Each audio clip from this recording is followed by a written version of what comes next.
We started in the middle so that we could meet people in the middle of their work week. So originally when we did it, we were doing it every week on Wednesday. We wanted to meet people in the middle of their work week, in the middle in terms of content. So we didn't want to speak above them, we didn't want to speak below them. We wanted to meet them exactly where they were at and offer them insightful wisdom on topics related to lubricants or turbine assets, and helping people understand different areas that we felt we had thought leadership within.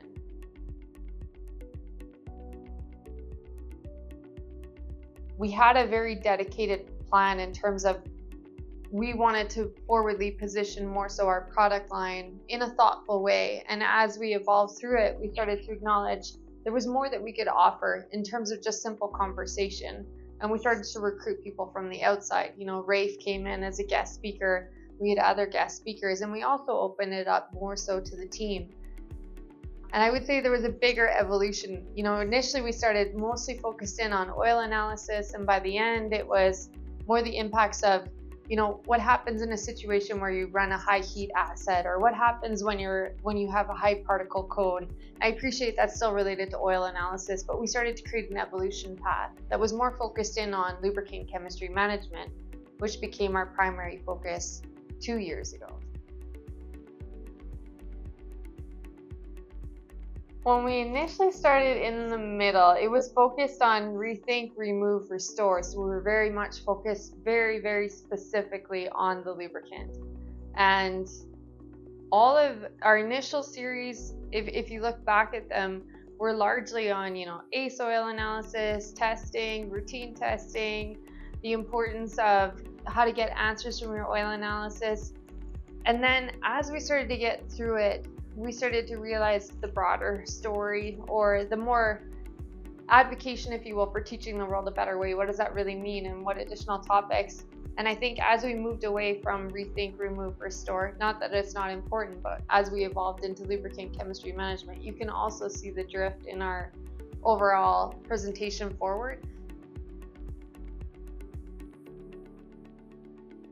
Probably the Christmas episode that we did, not last year, the year prior, with Peter. And that's when we had Peter really advocate for the story of teaching the world a better way and building alumni, and the presentation of lubricant chemistry management.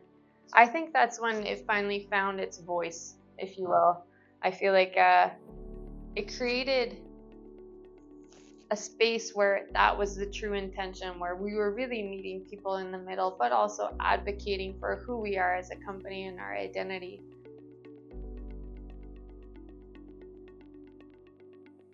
I would say my favorite is Rafe. I love how Rafe really absorbed the overall thought of what in the middle was, and he embodied that when he got on camera, and he's doing it from Australia.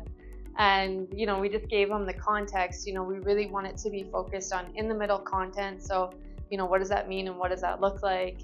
How do we want you to deliver it, and then what's the ultimate conversation we'd like you to present? And he did such a great job. We didn't even have to edit it. It was perfect. I think in terms of really delivering an impactful message, I would say Matt, definitely the one that he did on getting answers from your oil analysis, and I appreciate it goes back to oil analysis, but it was meaningful, it was deliberate, and it really helped the end user. And that was the truest demonstration of in the middle. How can you give people tools and education that advocate for a better outcome? And he really delivered on that message, I think, in an impactful way in a very short amount of time. It was a 3.5 minute episode, I think, but he broke it down and he gave some concise feedback, and it was, I think, really well done and well received. I think that's one of our most popular episodes that we ever did, because we didn't want it to be a podcast, and we didn't want it to be a vlog. We wanted it to be an audio series. So we've always tried to advocate and hold accountable this audio series. But it's interesting how much we changed, because by the end it's full video with person, with subtitles, and then sometimes some creative in the back. So it became more as we move forward, we learned a lot, and we created more of the presentation forward human and less so the presentation of just the text. So creating more that personable space where people could engage with the audience, people could demonstrate their personality, their hand gestures, more so me, but be a part of the overall presentation forward. So that was fun to see how much we changed over 3 years. It's a lot of changes. 100 episodes. What's next?